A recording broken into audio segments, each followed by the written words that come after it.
بسم اللہ الرحمن الرحیم۔ السلام علیکم محترم ناظرین، آج ہم آپ کو سنانے والے ہیں بہت ہی دلچسپ اسلامی واقعہ کہ کیسے نبی کریم صلی اللہ علیہ وآلہ وسلم کے پاس عیسائیوں کا ایک وفد آیا اور کیسے پھر وہ اپنی بات سے جھوٹے ثابت ہو کے فرار ہو گئے۔ تو ناظرین چلتے ہیں آج کی اس ویڈیو کی طرف۔ نجران یمن کے نصرانیوں کا ایک وفد مدینہ منورہ آیا۔ یہ 14 آدمیوں کی جماعت تھی جو سب کے سب نجران کے اشراف تھے، اور اس وفد کی قیادت کرنے والے 3 شخص تھے: ابو حارثہ جو عیسائیوں کا پوپ اعظم تھا، وہیب جو ان لوگوں کا سردار اعظم تھا، عبد المسیح جو سردار اعظم کا نائب تھا اور عاقب کہلاتا تھا۔ ناظرین، یہ سب نمائندے نہایت قیمتی اور نفیس لباس پہن کر عصر کی نماز کے بعد مسجد نبوی میں داخل ہوئے اور اپنے قبلہ کی طرف منہ کر کے اپنی نماز ادا کی۔ پھر ابو حارثہ اور ایک دوسرا شخص دونوں حضور نبی کریم صلی اللہ علیہ وآلہ وسلم کی خدمت میں حاضر ہوئے اور آپ نے نہایت کریمانہ لہجے میں ان دونوں کے ساتھ گفتگو فرمائی۔ نبی کریم صلی اللہ علیہ وآلہ وسلم نے فرمایا، تم لوگ اسلام قبول کر کے اللہ تعالیٰ کے فرما بردار بن جاؤ۔ ابو حارثہ نے جواب دیا، ہم لوگ پہلے ہی سے اللہ تعالیٰ کے فرما بردار ہو چکے ہیں۔ نبی کریم صلی اللہ علیہ وآلہ وسلم نے فرمایا، تم لوگوں کا یہ کہنا صحیح نہیں، کیونکہ تم لوگ صلیب کی پرستش کرتے ہو اور اللہ کے لیے بیٹا بتاتے ہو اور خنزیر کھاتے ہو۔ ابو حارثہ نے جواب دیا، آپ لوگ ہمارے پیغمبر حضرت عیسیٰ علیہ السلام کو گالیاں کیوں دیتے ہو؟ نبی کریم صلی اللہ علیہ وآلہ وسلم نے فرمایا، ہم لوگ حضرت عیسیٰ علیہ السلام کو کیا کہتے ہیں؟ ابو حارثہ نے جواب دیا، آپ لوگ حضرت عیسیٰ علیہ السلام کو بندہ کہتے ہیں، حالانکہ وہ خدا کے بیٹے ہیں۔ نبی کریم صلی اللہ علیہ وآلہ وسلم نے فرمایا، ہاں ہم یہ کہتے ہیں کہ حضرت عیسیٰ علیہ السلام خدا کے بندے اور اس کے رسول ہیں۔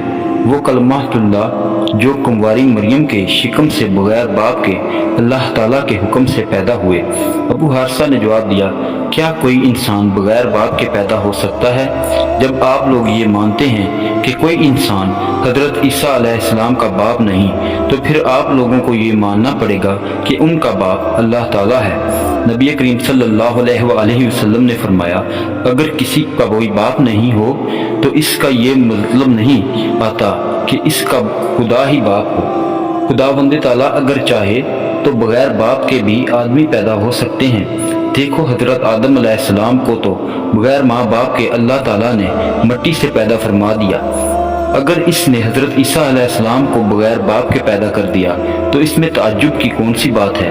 حضور صلی اللہ علیہ وآلہ وسلم کے اس پیغمبرانہ اعتراض استدلال اور حکیمانہ گفتگو سے چاہیے تو یہ تھا کہ یہ وفد اپنی نصرانیت کو چھوڑ کر دامن اسلام میں آ جاتا، مگر ان لوگوں نے حضور صلی اللہ علیہ وآلہ وسلم سے جھگڑا شروع کر دیا، یہاں تک کہ بحث و تکرار کا سلسلہ بہت دراز ہو گیا، اور اللہ تعالیٰ نے فرمایا کہ اے محبوب، جو تم سے عیسیٰ کے بارے میں حجت کریں بعد اس کے کہ تمہیں علم آ چکا، تو ان سے فرما دو، آؤ ہم تم کو بلائیں، اپنے بیٹے اور تمہارے بیٹے، اپنی عورتیں اور تمہاری عورتیں، اپنی جانیں اور تمہاری جانیں، پھر مباہلہ کریں تو جھوٹوں پر اللہ تعالیٰ کی لعنت ڈالیں۔ قرآن کی اس دعوت مباہلہ کو ابو حارثہ نے منظور کر لیا اور طے پایا کہ صبح نکل کر میدان میں مباہلہ کریں گے۔ لیکن جب ابو حارثہ نصرانیوں کے پاس پہنچا تو اس نے اپنے آدمیوں سے کہا، اے میری قوم، تم لوگوں نے اچھی طرح جان لیا اور پہچان لیا کہ محمد صلی اللہ علیہ وآلہ وسلم نبی آخر الزماں ہیں، اور خوب یاد رکھو کہ جو قوم کسی نبی پر حق کے ساتھ مباہلہ کرتی ہے، اس قوم کے چھوٹے بڑے سب ہلاک ہو جاتے ہیں۔ اس لیے بہتر یہی ہے کہ ان سے صلح کر کے اپنے وطن کو واپس چلے چلو اور ہرگز ہرگز ان سے مباہلہ نہ کرو۔ چنانچہ صبح کو ابو حارثہ حضور صلی اللہ علیہ وآلہ وسلم کے سامنے آیا تو یہ دیکھا کہ آپ حضرت حسین رضی اللہ تعالیٰ عنہ کو گود میں اٹھائے ہوئے ہیں اور حضرت حسن رضی اللہ تعالیٰ عنہ کو کی انگلی تھامے ہوئے ہیں، اور حضرت فاطمہ و حضرت علی رضی اللہ تعالیٰ عنہ آپ کے پیچھے چل رہے ہیں۔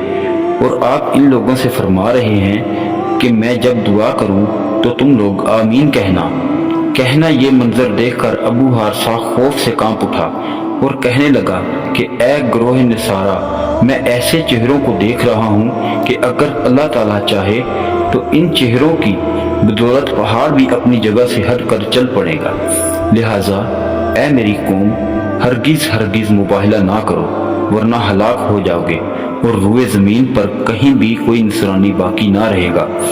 پھر اس نے کہا کہ اے ابو القاسم، ہم آپ سے مباہلہ نہیں کریں گے، ہم یہ چاہتے ہیں کہ ہم اپنے ہی دین پر قائم رہیں۔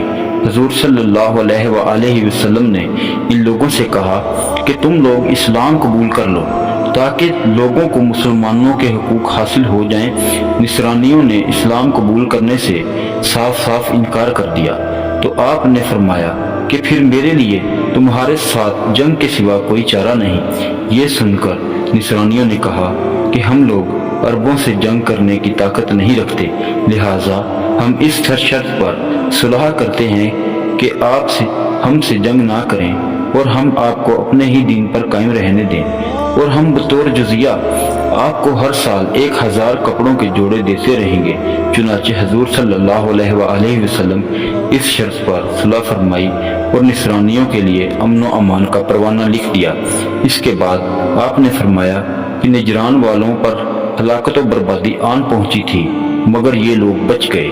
اگر یہ لوگ مجھ سے مباہلہ کرتے تو مسخ ہو کر بندر اور خنزیر بن جاتے اور ان کی وادی میں ایسی آگ بھڑک اٹھتی کہ نجران کی کل آبادی یہاں تک کہ چرندے پرندے جل بھن کر راکھ کا ڈھیر بن جاتے اور زوئے زمین کے تمام عیسائی سال بھر میں فنا ہو جاتے۔